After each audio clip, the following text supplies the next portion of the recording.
No vídeo de hoje a gente vai abordar sobre infecções oculares. É claro, eu não vou abordar todas as infecções que existem no olho, mas eu vou abordar algumas das principais, as diferenças entre elas, o que a gente acaba fazendo para tratar ou como que a gente desenvolve com relação a essas infecções e principalmente como que você consegue identificar elas. Antes de mais nada, eu vou pedir para você se inscrever no nosso canal, deixe seu like também e se porventura surgir alguma dúvida, alguma pergunta durante o vídeo, pode deixar nos comentários que a gente vai fazer questão de responder. Eu sou o Dr. Maurício Cassol Munareto, eu sou médico oftalmologista na Oftalmologia Munareto. Eu vou falar principalmente de 3 infecções que existem nos olhos: o ordelo, a úlcera de córnea e a popular conjuntivite. O ordelo, ele é popularmente conhecido como viúvo. Via de regra, o ordelo ele acaba acontecendo por uma disfunção das glândulas de gordura que a gente tem ao redor das pálpebras, tanto inferior quanto superior. Por que acontece? Por uma disfunção dessas glândulas. As glândulas de gordura, elas produzem gordura ao redor dos olhos para que caia na lágrima e gere uma lubrificação de maneira adequada aos nossos olhos. Se essa estrutura glandular não está funcionando direito, acaba acontecendo que a gordura não consegue sair de maneira tão adequada de dentro dessa glândula, que parece um balãozinho, e então acaba acontecendo que esse acúmulo de gordura nessa glândula vai fazer com que a gordura seque e não consiga ser expelida pela glândula. Acaba como se fosse obstruindo a boca do balão, aquela glândula não consegue expelir toda a gordura e ela começa a inflar, gerando aqueles sintomas de bolinha ao redor dos olhos. Comumente, esse acúmulo de gordura acaba servindo como fonte de alimento para bactérias. E é aí que chega o nosso querido ordelo. Como é que a gente identifica ele? Bom, via de regra, o ordelo vai gerar sintomas de desconforto periocular, também vai gerar a sensação de dor quando a gente toca, vermelhidão na região, tanto pode ser inferior ou pode ser superior, e também vai gerar a sensação de peso no local. Esses são os sintomas mais comuns. É claro que existem outros sintomas secundários e que depende um pouco de caso para caso, mas via de regra é isso. O paciente sente desconforto e dor, sente aquela sensação de peso na região, nota também que há uma nodulação, uma bolinha na região ocular, periocular e também vermelhidão local.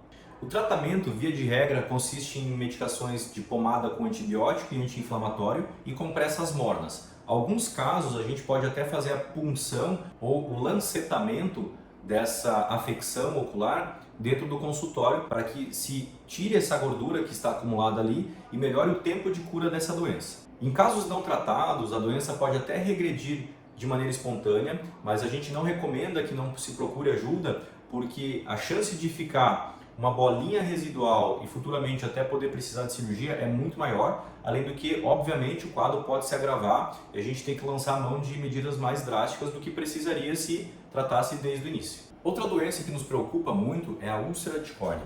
A úlcera de córnea, muitas vezes no início, o paciente não vai ter como desconfiar dela, a não ser que se tenha conhecimento prévio em oftalmologia, que não é comum. A úlcera de córnea é uma afecção infecciosa que acontece na córnea. Ela é muito mais comum em pacientes que fazem uso de lente de contato e principalmente naqueles pacientes que dormem de lente, que passam do prazo de validade sugerido pelo fabricante. Então, esses hábitos incorretos de uso de lente de contato é o que mais nos preocupa nas pessoas que usam lente de contato. Ela não é uma doença exclusiva em quem usa lente de contato. Pode acontecer mesmo em quem não faz uso de lente de contato, embora seja muito mais comum em pessoas que sim fazem uso de lente de contato. A úlcera de córnea, ela pode ser por vários motivos. Ela pode ser viral, ela pode ser bacteriana, ela pode ser fúngica, por fungos, e ela pode ser parasitária também. Pode existir parasitas, pode existir ameba na úlcera de córnea. Existem uma gama de patógenos que podem afeccionar, que podem causar doença na córnea. Os sintomas mais comuns da úlcera de córnea são desconforto ocular, lacrimejamento, fotofobia, ou seja, um desconforto maior do que o normal quando exposto à luz,